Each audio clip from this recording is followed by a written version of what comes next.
Hello and welcome back for a battle at the top of the standings. 100 Thieves versus TSM. 100 Thieves come into this week on a 4-0 game win streak with a roster we won't see again. Amid roster confusion during Rift Rivals and the new jungler you see here, we took a moment with Coach Prawley to get some clarity. Big takeaways from Rift Rivals was, I guess, we got to question our read on the meta a bit more. I think everyone in NA got to watch the European games, so we knew what we were going into. And everyone in NA kind of took the pride route and decided to play against their best to see if we can beat it, and no one could really beat it. So I think we learned a lot from Rift Rivals. Team atmosphere is really good right now. Everyone's really eager to improve because, you know, we're kind of taking a step back, adding a completely new member 3 weeks into the split. So we're kind of relearning a few new things, and we're trying to push forward some of our strategies that we hadn't completed yet. And is a good fit for the team. I'm pretty happy with how he's been performing, and right now it's just up to how far we can push him into improving and fitting in with us better. Citing pride as one of the big reasons that NA fell short against EU, but recognizing again that with that kind of punch to the face, they need to make some changes to come back even stronger this time around. With that, Ssumday back in the lineup, and Onda will be slotting into that jungler position. And obviously, I think we're all excited to see Ssumday back. I felt bad for Brandini kind of getting the brunt of that pride going up against the Aatrox a couple times. Right. In a funnel comp. Yeah, no help coming against a Nocturne as well. Yeah. So he, you know, I didn't think too badly of Brandini, but Ssumday was playing one of the best top laners in the league, so very excited to see him back in. And Onda, when we saw him last split playing on FlyQuest, he had some good games, some bad games. Looked really good on things like Jax and Zach, and not so much on the other champions. Yeah, and I think with Ssumday, I'm going to be looking to him to really step up and be a carry for this team, because you're losing a little bit of veteran presence with Meteos. You're hoping that the rest of the team, like aphromoo, can step up in that way, and it's all on Ssumday, Ryu, and Cody to be the big carries for that team. All right, now on the flip side, TSM, they had the week off, and they now have a chance to take down 100 Thieves with a new roster and leapfrog ahead in the standings. Again, the only 4-2 team we didn't see play last week. Yeah, and I think they might have had some of the most to gain with the time off. They could sit there, practice their strategies, watch what was happening in Rift Rivals. I'm sure European teams scrimmed these guys, that they were not just sitting idle and watching the tournament go by them. Yeah. And I'm sure they got a good taste of that EU meta themselves and hopefully picked up some things. And I want to see what their read is, because I have seen them attempting to pick up a lot of things. I know Zven has actually put in over 100 games on mages in the bottom lane and found a decent amount of success with them. I know Mithy has played a bunch of Pyke, a bunch of Gragas, all these things that TSM is practicing but never putting on stage. Right. Now that they've had this off time with Lustboy as the head coach instead of Song, will we see some changes to the TSM strategies today? Even more experimentation out of Bjergsen in the mid lane. The Smite mid laners coming out too. Yeah, some Smite stuff. They were practicing some funnel stuff in solo queue about a week and a half ago. And one of the things that happened with TSM last year in particular too was they were practicing a lot of strategies. Bjergsen's Galio was a meme for the first week or two before he finally mastered it. And hopefully we see a similar thing happen with the new strategies emerging. All right, well, as the teams load into Champion Select, it's our turn to hand it off to the casters to get us into the game. Thank you very much, Dash. We are hopping into Champion Select now. Let's see how these two teams at the top will go about battling it out here today. Yasuo and Syndra banned out by 100 Thieves. TSM going to respond by keeping Aatrox out of the game. I expect we're going to see a lot of that portrait on the ban list these days, as Nocturne will also get banned out. Yeah, expecting a Zoe somewhere in here too, potentially Kindred, which is a top tier jungler. But Pyke, both guys can play. And, ooh, Swain actually ends up being the champion. Interesting, because TSM hasn't really played that much Swain. It's been a lot of bruisers, 2 Aurelia, 2 Darius games for Bjergsen out of his 6. Well, we did hear that Zven had been playing some mages in the bottom lane, so might be a ban towards that as well. You never know exactly, as Morgana will be the final ban from the side of TSM, and 100 Thieves will lock in Rakan to start things off. And I really like this because the Rakan sets it up for aphromoo on this playmaking champion, but also it means that Cody Sun can get to play something like the Xayah, and they can do a funnel strategy. Whereas TSM, they have yet to play something that's not a marksman or do a funnel strategy here. So Zven has played pretty much Ezreal, Xayah, and Varus this split, and the question is TSM going to bring something new out here today? Because 100 Thieves, their best strategy previously, because they didn't even play this at Rift Rivals, was to funnel Cody. We saw none of that at Rift Rivals. The 100 Thieves, let's snap back to the LCS, they're on a 4-game winning streak since they started funneling Cody and making it a strategy that is quite good for them. But we will see the Xayah locked in to complement the Rakan. TSM picking up Taliyah in their first rotation. We will see that champion again. We saw it played to some pretty solid effect in the previous game. We'll see how well they can use it on the side of TSM this time around.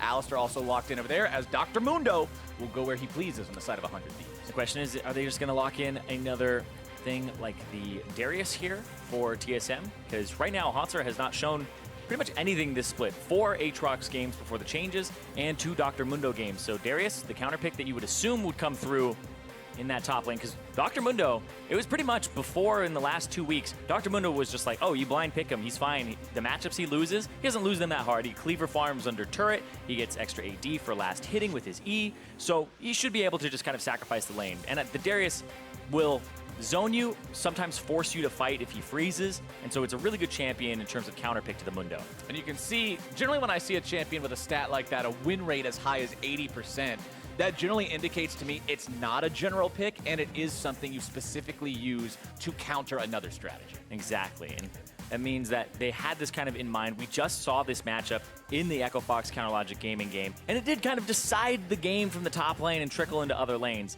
And they had the Taliyah in the mid lane, not the jungle, which we had seen it before for CLG. And this is looking very similar so far on TSM side to what CLG was playing, except you would sub out the Alistar for the Rakan.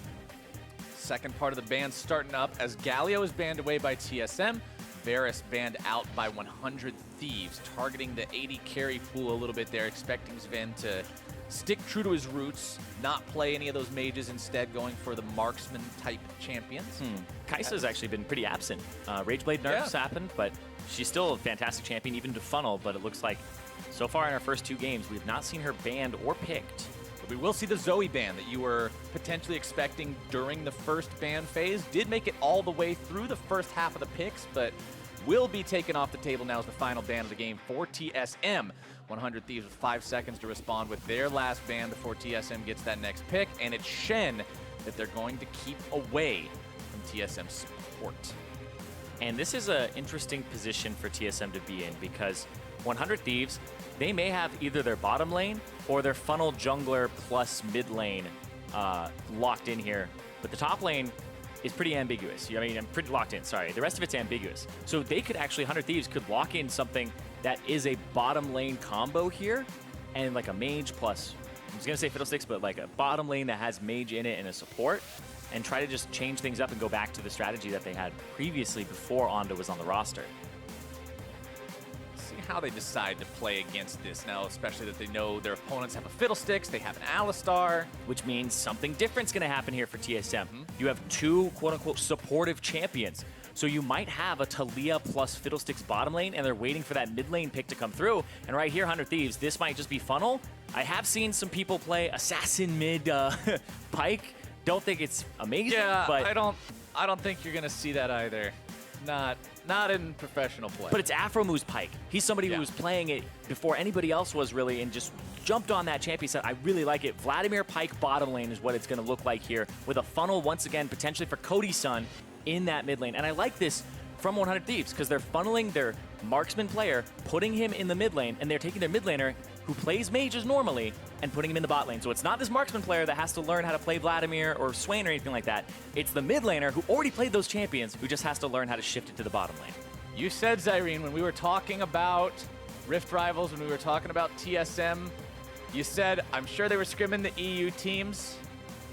They weren't just sitting around. Well, TSM seems to have learned something here. They've learned about Heimerdinger Fiddlesticks. It didn't work so well for Echo Fox. We'll see if maybe TSM has cracked the code and learned something that the others did not, as they will be going up against the first Pyke pick in NA LCS Summer. aphromoo is charged with making an impression on this champion, and honestly, if I had to pick a player to do it, it would probably be aphromoo. Yeah, and aphromoo loves the playmaking, loves this champion, and it's a very slippery champion. The E is very good at making sure you can get away or get in, because the stun following, it means somebody's right behind you and you're trying to get away, them flashing after you does nothing. Like, they have to dodge it. He's so hard to catch. He's such a little weasel sometimes. It's the perfect way to put it. Yeah, he's just really darn hard to get a hold of, but we'll see how aphromoo can try to outmaneuver, outplay his opponents. Jat did showcase some of the Heimer mechanics for us at the end of the last game, so we'll see how well executed those will be in the hands of Zven. And I want to see what this looks like in the hands of Zven, like you said, because he was somebody who's only played marksman, somebody that it didn't look like there was adaptations going on, and TSM was a team that hadn't done a funnel yet. They were one of the only teams in the NALCS to not even attempt it on stage. Right now, though, Bjergsen has Smite. Grig is on Alistar. This is a funnel for Bjergsen on Taliyah, and then the bottom side has mages. Seems like TSM, they have been very effective with their off time, and they're coming into this game taking it very seriously as the one team that was tied for first place that didn't go to Rift Rivals. And that's what TSM fans want to see, especially after the outcome of last split, which was TSM's first time not making it to the finals. They want to see a rebound. They want to see a bounce back. And this kind of adaptation, this kind of using your time to discover these new strategies and make sure you're mastering the meta as fast as everyone else is, very important. And it also means that TSM fans at the end get to say, we didn't send the strongest teams to Rift Rivals. We had 4 teams at the top. TSM maybe should have been one that had gone, right, if they wanted to showcase the power of North America.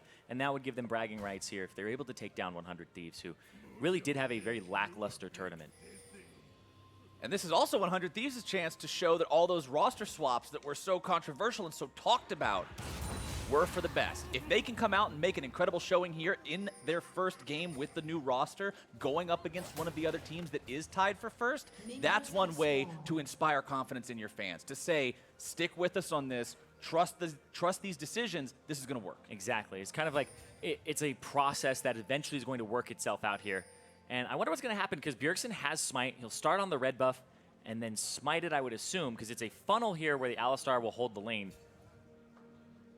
Grig will hold Thieves it. are not just going to allow TSM to get that kind of a start free of charge, however. Yeah, because they have 4 people here. 4 people strong. They just have the Vladimir bottom lane by himself. And it's funny because I thought originally that aphromoo would be the Rakan because he loves that champion. It just seems like Pyke, he loves it a little bit more. So aphromoo is going to be the person who's in the bottom lane alongside Ryu and playing that Pyke. Where Onda, the new guy, the jungler that they had picked up, is going to be the person funneling Cody Sun, because the Xayah Rakan combo is one you do not want to break up. And I honestly understand that just from a which player should do this perspective, because aphromoo and Ryu have been playing together longer now, right? Onda's the new guy added to the roster, so if you want to have the most synergy possible, especially during laning phase in the bottom side, have the guys that have been playing together longer, have the guys that are more familiar with one another's tendencies and styles be next to each other for that first and critical part of the game. Yeah, but another thing is, it means that later in the game, Onda's going to be in charge of the engage, and as the new person on the roster, he may not have that veteran voice, the shot-calling voice that's saying, let's go right now, and that's something that people think of when they think of aphromoo, that leader who's not afraid to take the risk and make the engage happen. So he's going to look for some picks, but it's not going to be the same type of engage as you would have from somebody like the Rakan, the snap engage, we are fighting now type champion. There's pluses and minuses to putting each player in either position, and obviously this is the one that 100 Thieves have opted for. This is what they think will be the recipe for success. They'll send their funnel towards that top scuttle crab as bottom side is aphromoo, making the pull onto Mithy, bringing him underneath the turret. Makes him take a turret shot there as well to try to keep this lane in a decent state, but Zven and Mithy will just keep this pushed up. It's one thing that we've seen before when we've talked about funnels and how to counter them and the strategies teams have found. One of the strategies that's worked is, hey, just pressure the side lane. But if Heimerdinger and Fiddlesticks are making it so their opponents are just stuck under the turret, constantly getting harassed, it's hard to do anything. Yeah, it's very hard, and the silence is bouncing between the two of them. It's hard to last hit when that's going on. And it's interesting that I was just watching how aphromoo was using the Bone Skewer. Before he used it on Mithy, but right there, he like threw it out, pulled a turret towards him. I believe he's trying to get the turrets off from pushing, or he's gonna make it so that they're so far up that they are pushing automatically. And it's kind of interesting as well, because later in the game, if he goes for a Bone Skewer, if you're Heimerdinger, you can place down a turret to block it. Yeah, and then it just pulls the turret towards aphromoo. You're like, okay, sure, you got a turret, it's 5 gold. Exactly. And you can store charges of that, so as long as you have 1 charge available to yourself, when you store up to, I believe, 3, or have 3 out at a time, you can end up having a pretty easy time, or easier time, dealing with the Pyke than most champions if you can just block it. farm is staying pretty close between these two squads down here, 23 to 28. We'll get a little bit closer as long as Ryu's able to farm those up underneath the turret, but Grig wants to potentially make something happen here in the top side. I like it. It's the support jungler Ssumday's gank. Mundo. Nope, not gonna happen. As soon as the trophy connects, Grig's like, nah, I don't want anything to do with this. Yeah, but that means that Ssumday actually has a wave pushing towards Hauntzer, so Hauntzer can freeze this and just start getting more CS than Ssumday here. But Ssumday, I mean, we saw him. He was a beast right before Rift Rivals, where he had to kind of sit on the bench. And there was a lot of kind of criticism of 100 Thieves, like, hey, why isn't Ssumday? And this guy was wrecking it. It's the reason they're on a 4-game winning streak. Is sure, they did funnel, but Ssumday was looking like, in terms of score lines, he was getting funneled. He was the guy, yeah, he was the guy who made the massive Jack save at the Nexus, the guy who found the 4-man stun when it looked like all hope was lost. Playing out of his mind up until Rift Rivals, where, like you said, he wasn't fielded as part of the roster, surprised a lot of fans. People were wondering where he was. Now that he's back, can he keep up that performance? Is the tempo, is all that momentum from before that little bit of a break week for him still here? We'll find out this game. He does have 38 compared to his opponent's 43 CS, so like you said, because that wave was pushing up, he does fall a little bit behind in terms of the farm, but nothing that's too big of a deal just yet. Zven wants to get himself back here in this bottom lane. Both Zven and Mithy do have those Inspiration Tree free stopwatches charging up. Those will be ready rather soon. And honestly, everybody on TSM except for Hauntzer has one of those. So TSM will have plenty of outplay potential through the stopwatches once we roll around to the 10-minute mark. And 100 Thieves has 3 of their own. So just the sheer amount of those we will see this game will result in some interesting fights once these two teams get into it. But right now, Zyrene, everybody's pretty content farming up. Yeah, that's kind of how funnels work, is at the start of the game, everybody just kind of has a gentleman's agreement to farm up, get to 2 items, make sure you have your power spike on your funneler, and you're good to go. Some people break that rule, though, and I think that'll happen here for TSM, because funneling a Taliyah, her ultimate doesn't really matter in terms of damage or level. You kind of just use it to roam. And I assume that the Alistar Taliyah funnel is because Taliyah's already a good jungler and she's pretty self-sufficient in the jungle. Just get her more levels and experience, and then you can roam to side lanes, because Alistar doesn't do really much for the Taliyah except set up her knockback, which can be really, really powerful. But I'm just seeing this as a roaming squad. I'm expecting Grig and Bjergsen to start going to side lanes and like 3 or 4-man gank. I'm starting to get Season 1 flashbacks for anybody watching that played that long ago, when support was, okay, Alistar, hit level 2, and now just walk around the map forever. River Shen. Trying to get, yeah, River Shen, except it was Alistar, and his only item the entire game was a Philosopher's Stone and a Heart of Gold. Ah. Old school. Sometimes Cage is picked, too. Oh, yeah, you get Cage. If you were really far ahead, if all the ganks were working out, then you could get Cage's pick. Old school items. Zven and Mithy will continue putting damage into this bottom lane tier 1 turret. Now, they've already got it down to 130 HP, 7.5 minutes in. They haven't got any help from their jungler, from their mid laner. No rotation so far. This is just the pressure of Heimerdinger and Fiddlesticks. Yeah, the pressure, the fact that they both shove the wave, they poke very, very heavily. And honestly, the mana costs on those abilities are not that overwhelming either, where the Fiddlesticks E isn't really going to run you out of mana too quickly, whereas when you're playing Brand, the W does actually cost a decent amount, and you can run yourself out of mana pretty easily, especially for like the damage return, because if you miss it versus a point and click that's guaranteed with Fiddlesticks.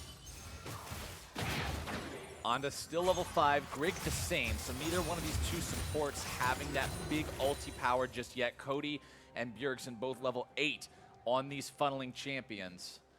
Onda wants to move down towards this bottom side. Remember, it is Infernal Drake first. We might see some fighting for that once either of these teams gets confident enough to make some sort of a play for it.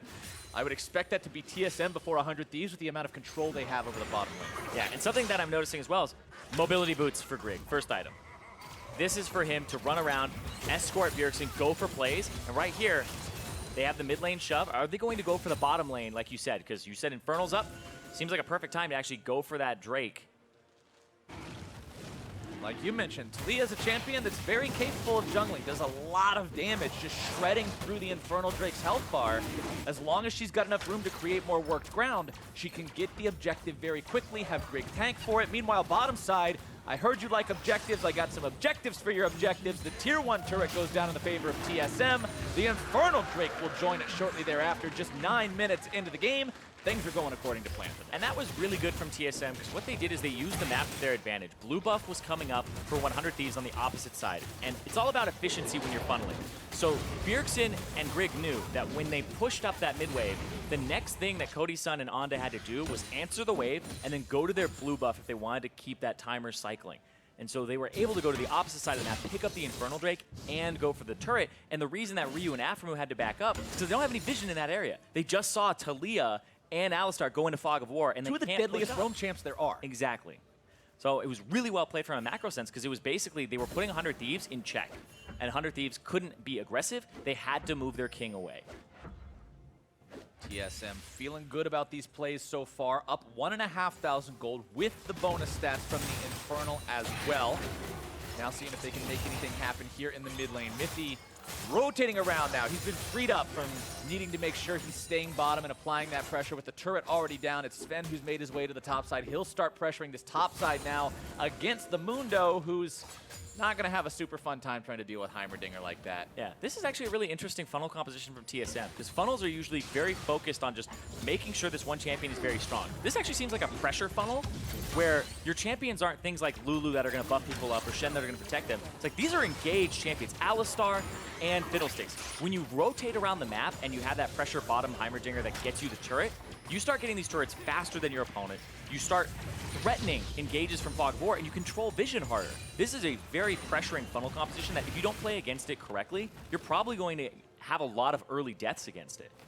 One thing I also like seeing, just talking about compositions in general, that word invokes discussions about damage types, about champion lineups, things like that. I really like to see the Grievous Wounds early from Hauntzer here. We saw that last game from Darshan. A lot of respect being paid towards the Mundo, and especially on a team where so much of your damage is magic damage, a Fiddlesticks, a Heimerdinger, a Taliyah. Without Grievous Wounds, Mundo's going to get health no matter how much stuff you're hitting him with. And I think that's just the best possible decision Hauntzer's made there. Cannot applaud him enough for making sure they've got that early enough to always use it during those fights. There was... Hold on. I thought I for sure heard the stopwatch on noise. the Okay. Yeah, I was looking around to find the broken one. All right. Unfortunate there for Onda having to pop the stopwatch. I don't have to. Yep, he had to. It was necessary. It was there. It had to happen. It had to happen. Exactly. Sometimes you're up against Fiddlesticks. He's a little bit scary. He's been standing there. He is a scarecrow, Zyrene. You're right. I feel bad for that. I feel like Freak for saying. I know. That was not right. I apologize. Keeping on pushing up in the top Yeah, side. like, he's dead. The ghost is coming and inhabited Flower's body. Get me out, man. I had to do it for him. He died on Handler's death. He's still here with us in spirit. Zven having to flash away now. Throws down the big old turret, looking to find some return damage. And some beams go through. And first blood goes over to TSM as the Ignite keeps on ticking, but Ryu's still kicking. Walks himself away, but TSM still go 1-0. They engage onto Zven. He throws down the ultimate turret. The ultimate turret doesn't do too much for him. It was mostly the follow-up. It was the skill shot coming through, plus the full W into them. It wasn't even the person that got feared that ended up dropping there. Right when it looks like 100 Thieves might have found a spot to maybe punish Zven a little bit for all this pushing, it's immediately turned around by TSM, and their prize is another turret and all the gold that goes with it. A 2,000 gold lead now for TSM. This is a strong argument for what you were talking about earlier too, saying, hey, we could have sent 4 of these teams tied for first. We sent 3 of these teams tied for first to Rift Rivals. Maybe we didn't send the right one. TSM's looking good. And that was really good from Zven. He flashes the Phantom Undertow, throws down the turret, but then it's the E into the... That was all the rockets. That was all of them. I'm talking about 55% damage with hitting one. How about 100%? 100 right in there. Making the damage happen. TSM's Zven has the Luden's Echo on the Heimerdinger now, so that's that much more burst every single time he connects with one of those spells. Mobility boots completed for Mithy's Fiddlesticks to make sure he's able to rotate around this map just like Grig can. You know what I'm having flashbacks of? What are you having flashbacks? Season 2 strategy where it was literally every 5-man mid pushes. Level 1. Where people played like Blitzcrank, Twisted Fate, Heimerdinger, and you had like all these champions that you just fish for hooks and try to pull the person in, then you like point and click stun them, right? Just blast them. It was that type of composition where people are all in their side lanes farming up and stuff, and then your mid laners 1v5ing. I feel like TSM can do that very effectively at this point in the game because the Heimerdinger will help you siege and shove waves constantly. You have two champions that are very good at starting the fights, and then the Taliyah for Bjergsen is one that can actually section people off and make these fights kind of in your favor, or the siege is in your favor. So I actually think when they start sieging, it's going to be very scary for 100 Thieves, and they have to kind of find the counter engage. But they are hitting some good item spikes here. There's almost a completed Zeal item for Cody Sun, which will be a good kind of burst in damage for him. And the Spellbinder for Ryu, when he gets it, is one that Vladimir desperately needs, because right now you're looking at Zven, he's pretty far ahead. And I also want to bring up an interesting point with the itemization from Cody Sun. You can see the fully completed Skirmisher Saber with the Warrior Enchantment. And we've commented before watching funnel versus funnel, like true funnel with like 3 supports and 1 big carry in the mid lane. When you have the Red Smite, you can negate a lot of damage from the enemy team because 75% of the damage is 1 champion. And if you're blocking a 5th of that, it does quite a lot. But when the enemy team has multiple threats, when they have a Darius, when they have the Heimerdinger, when they have the Taliyah, the Red Smite isn't quite as effective at shutting down that single target damage deal. Yeah, need to kind of figure out who's the one who's going to get the most damage off on you, and if you can even reach them with the Smite, because the Taliyah range versus the Smite range, I believe, is actually a little bit larger unless she's right up in your grill. So another objective here going over to TSM. And remember with funnels, you usually sacrifice dragons because it's not good tempo. Right. You're usually sacrificing early dragons. Funnel versus funnel, it's whoever knows kind of the map movements a little bit better here. Which seems to be TSM. But we'll see right here, because they're actually going to collapse. Mithy decides to go golden. Zven's going to do the same thing. Mithy tries to see you later, buddy. Throws him under the bus because he knows there's no way to keep him alive on that one. Pressure from Ryu. Trying to catch up on this one. Mithy still has the flash, but expending it here just means wasting it. Cody Sun ends up grabbing the kill to take him down, and that's 2 for 0 for 100 Thieves. Yeah, 100 Thieves back in it now, and they're going to be able to get this, which is really going to help them. The Rift Herald helps you get those turrets when you aren't really a siege composition, and they might be able to get mid-turret without having to deal with the Heimerdinger straight up, or actually deal with the siege potential that's coming through, because there's a lot of wave clear from TSM, not as much on the 100 Thieves side. They're kind of looking for the pass-through from Cody Sun. Ryu on the Vladimir, you have to be closer to deal that, whereas the Taliyah Heimerdinger offers a lot from a very safe distance. Grig finds himself caught a little bit here by aphromoo in that bone skewer. Ryu will follow up with some damage, getting the Crimson Rush off of the transfusion to Ssumday. Gets himself away, uses his own stopwatch as well as the ulti to get out. Hauntzer having a flash out now Ryu as has well. flash. Bjergsen doing the same. Ryu wants to go in on these guys, does find the flash into the damage from the Tides of Blood. Bjergsen caught out next. aphromoo going to be taken low, goes into the stopwatch. It's another one from TSM. Grig now critically low as well as Ryu does get taken down. Hauntzer grabbing the damage on that one. Now looking to find even more. Cody Sun swoops in with the damage, but Mithy makes his way behind enemy lines. Cody Sun still hanging on for now as Mithy needs a little bit more to find the kill on the auto, dashes away just in time. Ssumday's got no ulti, but he's still looking to run around and give him the trophy they don't want to take. There you go, not quite yet. Grig does get taken down. Ssumday finds the kill on that one as Mithy's running away now too. He's got Zven pushing in the top side. He's just buying time now, hobbling away with that goofy walking animation. Oh my God. What a bloodbath. The game went from 0 to 100 real fast. What is going on? They siege the bottom lane. Ssumday almost dies, stopwatches, and then it just looks like there's 5 versus 4 that goes on. And there's shove from Zven in the top lane who's not in attendance, and they still look for this fight. It just gets a little bit all over the place.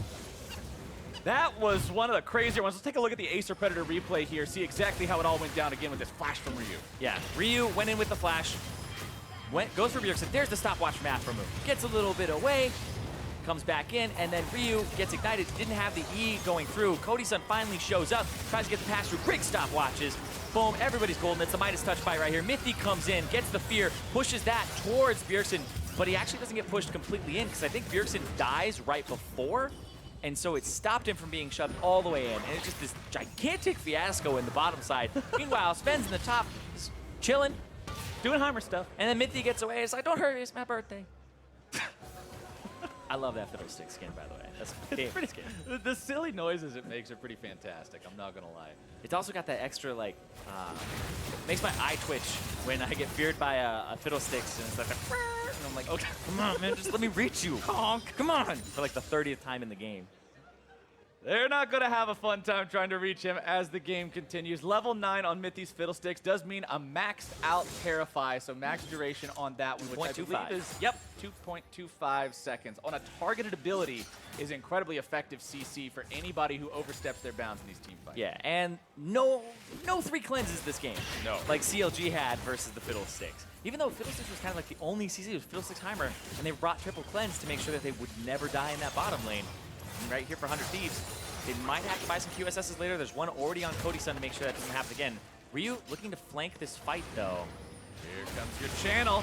Tides of Blood goes down, able to drop the Chemo Plague onto Deuce. Then being one of them, Bjergsen going to be caught out here. A lot of damage onto him. Cody Sun blowing him up immediately.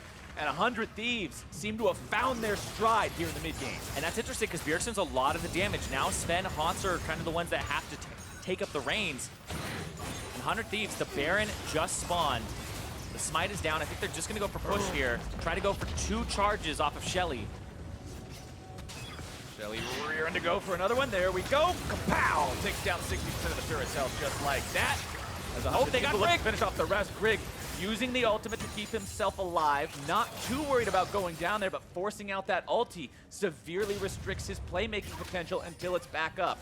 Alistar going in without the defensive capabilities of that ult. Oh, way too risky. Yeah, it's really risky. And on the other side, you're talking about playmaking ability. Ondo's about to have flash up. It's up in 4 seconds here, which gives him the opportunity to have that snap engage. When Baron's up, that's what you want to be doing, getting snap engages onto the Fiddlesticks or the Heimerdinger. Well, Fiddlesticks is about to have, he does have his Zhonya's Hourglass completed, whereas Zven, he's not even going for it. It's Deathcap's second item here. So the Heimerdinger is actually a prime target to go for if you are on that Rakan. Absolutely. Being able to just blow him up at the start of the fight. Yes, he can still place down the big turret. He can still get some damage off.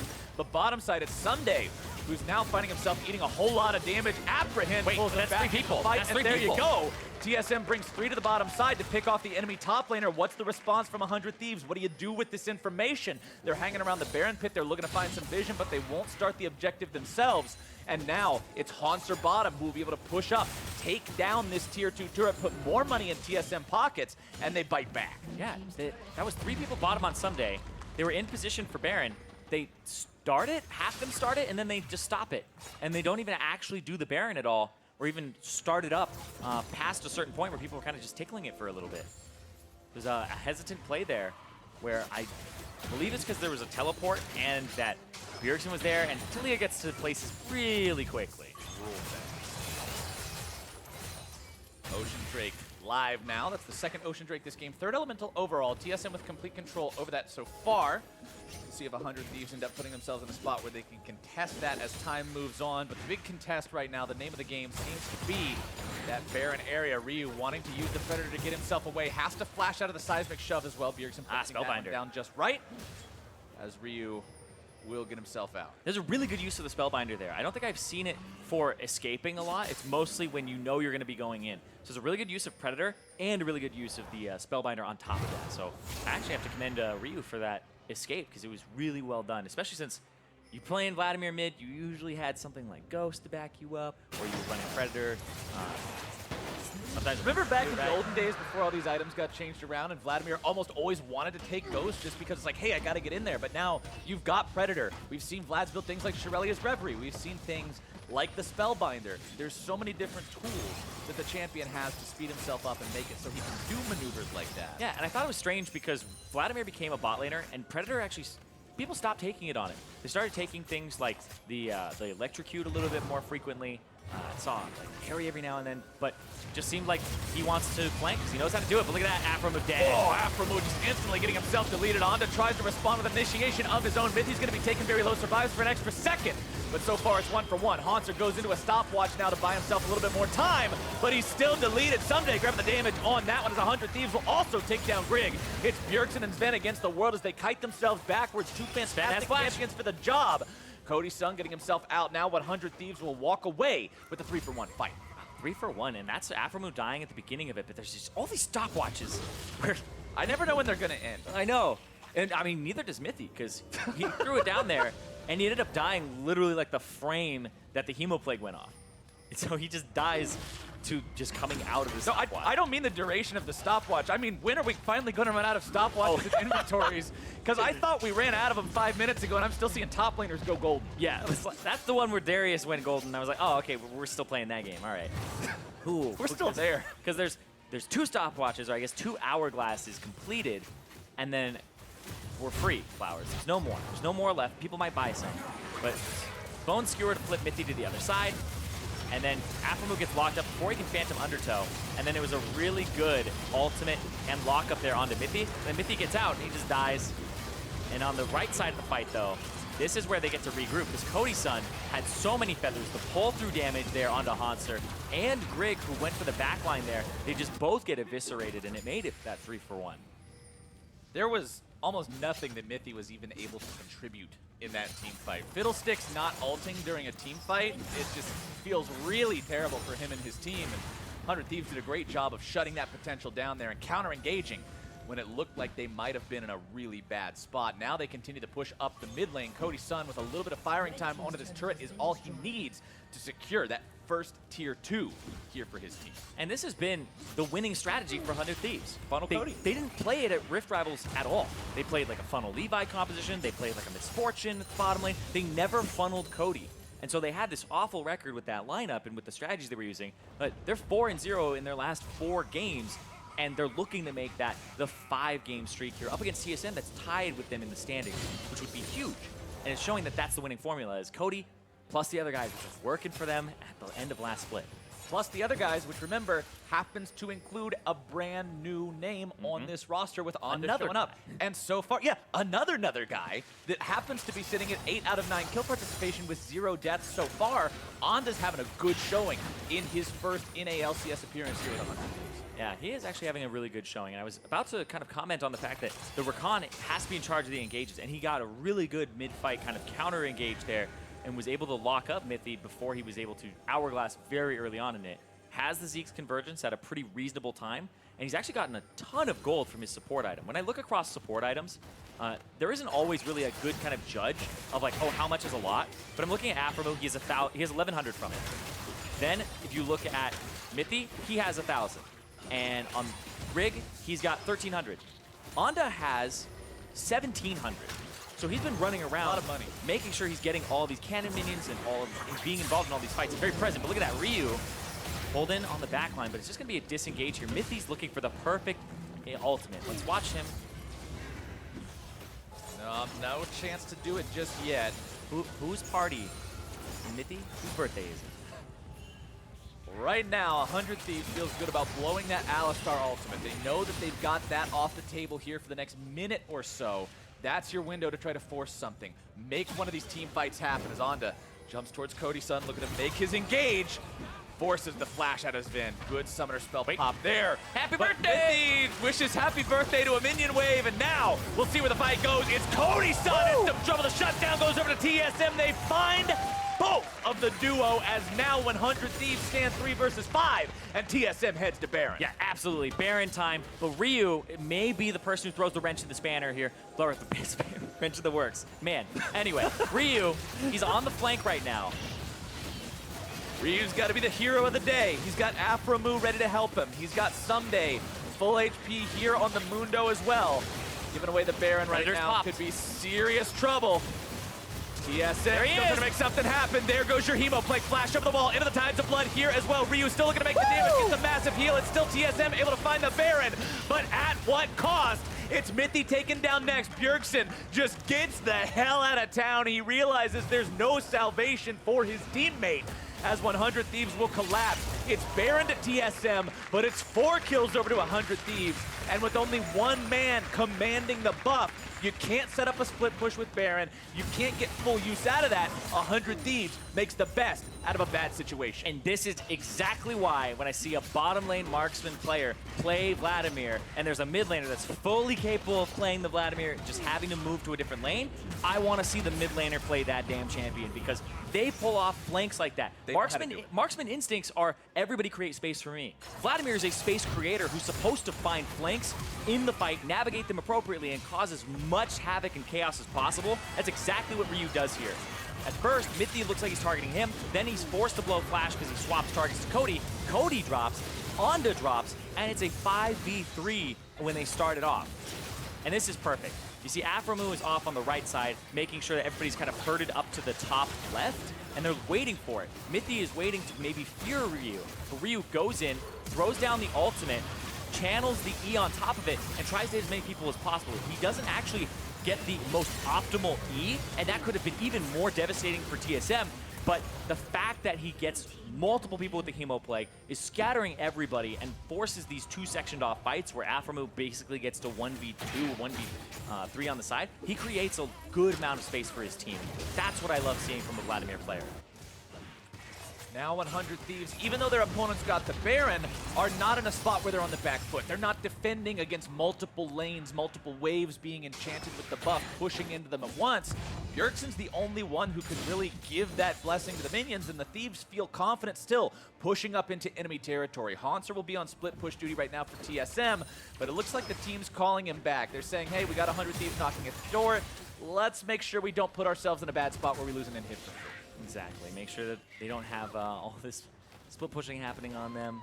But right now, there's kind of a scattered map, 6 turrets to 3, where TSM, they haven't been able to really get into the base just yet. They still have that middle tier 1 that they haven't cracked. Despite them getting the first 2 turrets on the outside very early on, now they finally have been able to get themselves back into a siege situation, because 100 Thieves got back in this game off team fighting. But look at that. They're going to try to start another. There's Ryu on the flank. Onda going in. Ryu trying to come around from behind. Grig's already going to be about half HP. Hauntzer going to be taken below half now as well. Ssumday continuing to look for some sort of a flank. Pops the Gargoyle Stone Plate, wanting to go in even further. Ryu having a damage off the side as Zven will now be taken incredibly low, bursted down by Cody Sun. Bjergsen trying to escape from the volleys, but here comes the trophy. He's saying, I heard you missed this one back in spring. Let me give it to you now as Bjergsen's going to be caught in between 5. The ultimate will not come through for the Pyke, but it does not matter. The shutdown over to Ryu. And that was just a complete surrounding. That's a situation where you are panicking. TSM are running for the hills, but the hills are already occupied. 100 Thieves had them with the TP flank, with the fact that Ryu was coming in from the side, didn't even have to use his TP that time. So they're just gonna have to be in a situation where that happens again. TSM feel like they have the upper hand. Onda comes in from the right, Ryu from the north, and then you have Ssumday coming in from the north as well. Hits Zven, now they're slowed, they have to regroup. Oh, this is just so brutal to watch because section off to the right side, Ryu doesn't give a damn about the Alistar. Goes to the left, almost blows up Mithy here and instantly QSS's, but right there, they're already in the base. Those are long death timers because Bjergsen, he's already at that point in the game where he's level 17, level 18. Long death timers the higher level you are. He's still got 3 seconds left to respawn as the Thieves make out like bandits, taking 2 enemy inhibitors down, getting everybody out safe. And now they've got a clean path to victory, Zyrene. With 2 inhibs down, you set up shop in the remaining lane. You continue to push to pressure towards that. And the Thieves have to be feeling confident now, up 7,000 gold. Look at the itemization, too, on Cody Sun. Nearly full build, 6 items for this funneled Xayah. Yeah, he's very, very close to having that just full build. Bjergsen's also in that same area, though, because they have a large amount of CS for this time in the game. There it is, the Maw completed. But what I'm looking at is all these wards in the jungle from TSM. You see 100 Thieves wards that are in the north and inside of the base near the inhibitor that's dead. These are all flank wards that Ryu can utilize. So wherever you're going, you're going to be able to potentially get the Vladimir in the fight, especially that one that's by the inhibitor in the mid lane. You've got those, you've got so many ways to just keep track of where these guys are. And not only is it providing opportunity for your guys to make the flank, these are go-away Mithy wards. These are don't you jump over the wall and give us that surprise party that we don't want anything to do with, which is so important when you're playing up against Fiddlesticks. This is one of those lessons you learn after a couple solo queue losses to Fiddlesticks. You've got to watch the flanks. You've got to watch over those walls. And now 100 Thieves will push up in that last remaining inhibitor turret lane. Ssumday on the side, just ready to continue to throw those cleavers in, provide what harass he can, as the rest of the team will shove those minions up. But there's a lot of clear on the side of TSM. Yeah, and we talked about how for TSM, they could say, hey, no, we didn't send the best team to Rift Rivals or one of our best teams to Rift Rivals. 100 Thieves could say, neither did we. Yeah. We had a roster situation We were that was experimenting with some things. resolved, and that they can just go, yeah, this was the roster that was ideal for them, or that they wanted to be able to send out there with the strategy of funneling Cody that has worked for them time and time again in the NALCS. And you said it, 100 Thieves' performance at Rift Rivals may not have been impressive, but before that, they were on a domestic win streak that they're looking to extend to 5 games if they can close this one out here against TSM. Hauntzer cannot find the apprehend he was looking for against Ssumday. That's one of those ones where you go like, Doesn't even use the ult. felt like his apprehend was a little bit smaller than Darshan's. I feel like Darshan had like extendo range Had on that. bonus apprehend range, but Ssumday not even having to pop the ult. He's got the Warmogs on Mundo, so he'll regenerate fully anyway. 100 Thieves is still full strength, pushing up here. Baron spawning in 20 seconds. Elder Drake spawning in 30. Both teams with 2 elemental drakes mean it's going to be a sufficient buff for either side to get a massive damage bonus. TSM just stuck in their own base right now. There's no way out. This is full out defense mode. They know that one more big lost fight is going to be gained. Yeah, and Ryu, he pushed the bottom wave, the last wave that really would be pushed into the turrets that they have for the last inhibitor, and that's the Baron being swept out here. TP from Ryu to reach the Baron as they're starting it up already. I like this Bjergsen from Ryu. would Wants to have make to sure he's smite. there right at the start of the fight. Mithy channels the ultimate over the wall, but it's going to be secured by Cody. No miss smite here today. Mithy, already having used the Zonias, now has to find himself some way at the mid as Ryu's into the background, also finding the damage down onto Zven. Grig dropped to Cody Sun as aphromoo brings down the dunk onto Mithy. Support kills support. As 100 Thieves have managed to find kills onto 3. It's Hauntzer and Bjergsen versus the world. Ooh. But that world is crashing down around them as Hauntzer goes down. He takes Afro with him. Bjergsen's the last to fall. It's a double kill for Cody Sun. And 100 Thieves will find the win. It was close, it wasn't clean, but at the end, 100 Thieves are able to take down TSM. 100 Thieves will extend that win streak to 5 games. They will take down one of the other teams tied for first place, and they will show that the roster might be new, but the Thieves are up to their same old tricks. A solid 36-minute win. And that puts 100 Thieves that much further ahead in the standings, having the head-to-head over TSM with that 1-0 and going up above them. But that's what you want to see. The 5-0 win streak has started for them. They said week 1 is a fluke, write that off. We didn't completely understand all the strategies. Now we come in, we've got a strategy that people have shown they don't know how to deal with it just yet. That's funneling Cody. And this was, remember, the roster shakeup that had fans scratching their heads saying, wait, you guys are at the top of the standings now. You're making a roster switch up when you're in a 4-way tie for first. I'm not sure how this is going to work out. That's the kind of game where you say, it's okay, you can trust us on this. Because that looked damn good. Onda looked damn good on those Rakan engages and counter engages. Worked well with the entirety of the team, and they just made it happen as a unit. And it's good to see him back on the stage there, but for TSM, that last fight was really close. Hauntzer almost got dunk reset after dunk reset, but it was the Vladimir pull from Ryu into the Zhonya's Hourglass from Ryu that canceled it twice, so he didn't get a reset. He almost killed Cody on top of it. That was almost a salvage fight for TSM. It was very close, but they ultimately lost it, and you have to give props not just to Cody Sun, but Ssumday seems to step up in these situations when he's not getting attention, and then Ryu on the Vladimir really bringing and swinging the game back into their favor when it looked like it was going to go back to TSM. Awesome win from 100 Thieves, but now we're going to send things down to Avali and the new jungler for 100 Thieves. Thanks, guys. Onda, congratulations. A welcome win for you onto 100 Thieves. How has the transition to the team been? The transition was really good. 100 Thieves have been treating me really well.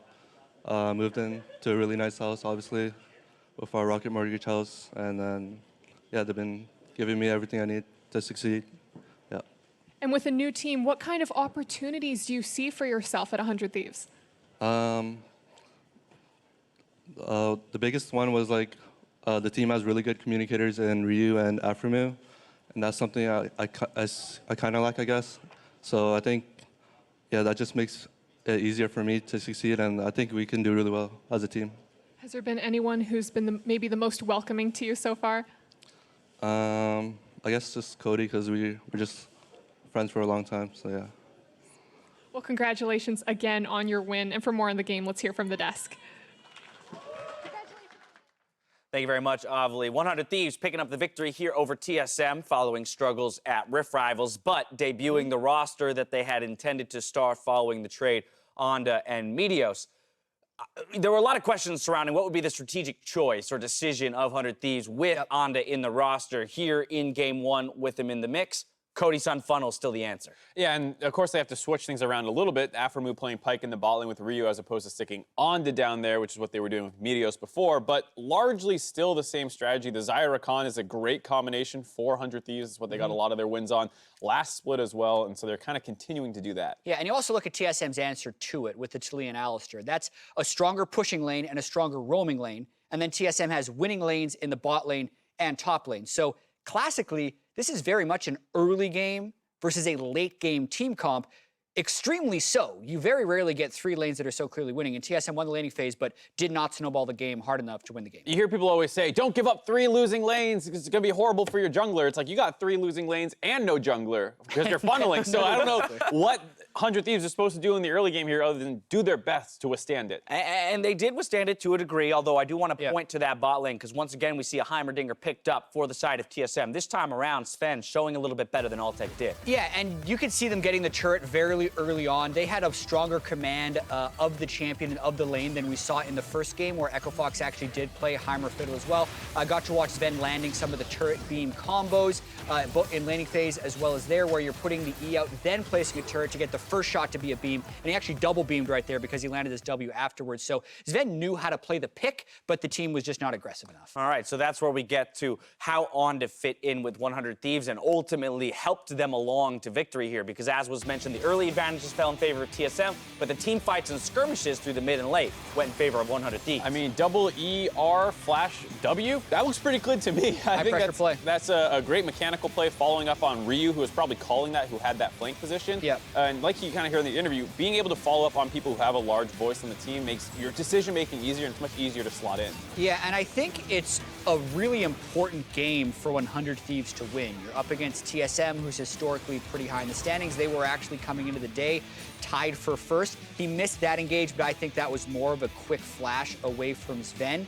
And to jump in after all of the criticism the public threw at that trade, saying it was a clear downgrade that Onda is in for Meteos, to come in, play pretty well on Rakan, which is not a jungle champion, is something he's probably had to learn recently, is really important for the confidence of this team moving forward. Right, to grab the victory in the face of another 4-2 team. It's not like they're playing the last place team in the league. It's not an easy step up here for 100 Thieves on the LCS stage, but ultimately, Mark, how did you feel about the performance put forward? Looking at it from the TSM perspective, it was just very disappointing. I mean, we talk about the 3 winning lanes, we talk about the roaming advantages. You saw how many times Mundo was pushed under the turret, the Vladimir was pushed under the turret. Where was the dives? Like, that's what this comp needs to do. You're going to get outscaled by Mundo and Xayah Rakan, that you have no hope later on in the game. They never made that play. But Jad, TSM is always this team that faces so much criticism for being, you know, kind of obstinate and refusing to accept change or change quickly with the way the game is. Well, here they go. They choose winning lanes. They go with a funnel strategy. They got Heimer in the bot lane. The loss still comes through. And I think the draft was great, right? As far as just in a vacuum, nameplates off, these 5 champions, you win early game, you win all 3 lanes, you run the Rift Herald properly, you kill the outer turrets, you do all those things where people complain about League being formulaic, but you still have to do it really well. And there's 2 sides to this coin, because if we compare last game's Mundo from Huni with all the negative masteries like taking Demolish and conditioning, all these late game masteries, Ssumday took all the early game ones like bone plating and second wind to withstand the laning phase. And then on top of that, TSM was not very proactive, as Mark was saying, in the early game. And this is why they don't pick 3 winning lanes and try and snowball early game, because that team is so much better off playing like 100 Thieves, where you're picking a better late-game team-fighting team, withstanding the pressure, and then taking over late game. The one thing I'll say is I like seeing TSM try this. I don't like that it didn't work. It clearly was, they failed to execute on their win conditions in this draft. But if you think back, I kind of mentioned at the top of the game, they used to play Galio in the mid lane with Bjergsen. Everyone was like, why are you putting Bjergsen on Galio? It's not a carry champion. You have one of the best carry players in the league. They sucked with it for like 3 weeks, and then they figured it out. Hauntzer started playing Camille, and they started smashing people. And Galio Camille became a must-ban against them. And I hope that this is a similar thing here where, like, okay, your first Heimer game, your first funnel game, not so great, whatever. stick with it, because I want to see them build out their strategy pool. TSM's next game tomorrow is against Echo Fox, who we already saw lose their first game of the day today. Do we feel like that? How different is that matchup than the matchup against 100 Thieves? And would you, Jap, be more comfortable with TSM running this same kind of draft into Echo Fox, or do you think they should go back to that withstand that you said? Probably more comfortable with them picking early game against Echo Fox, just watching the way that Echo Fox plays. But it's actually more on whether or not TSM can execute, because you either can snowball an early lead to victory or you can't. Yep. And they right now can't. All right, fair enough. Coming up next, it's Clutch Gaming versus Golden Guardians, where Kobe, Hooney, and DeMonte will be casting the game from the NALCS Lounge on Riot Games 2. Meet us back here for Game 3 after the break. He's still here with us in spirit. Zven having to flash away now, throws down the big old turret, looking to find some return damage as the beams go through. Fiddle. I need help. Okay. Take us out. Help me. Take us out. Back. Let Mundo do it. Hauntzer goes into a stopwatch now to buy himself a little bit more time, but he's still deleted. Ssumday grabbing the damage on that one as 100 Thieves will also take down Grig. I'm Pyke question. I'm on Xayah. Yeah. Go on, Rakan. Nice. There goes your Hemo. Pyke flash up the wall into the Tides of Blood here as well. Ryu still looking to make the damage, gets a massive heal. It's still TSM able to find the Baron, but at what cost? As 100 Thieves have managed to find kills on to 3. It's Hauntzer and Bjergsen versus the world. Ooh. But that world is crashing down around them as Hauntzer goes down. The sub above difference is daily, not shredded last night or baked yesterday afternoon. Good ingredients, prepped fresh every day. Because that's what daily means. Jersey Mike's. Be a sub above.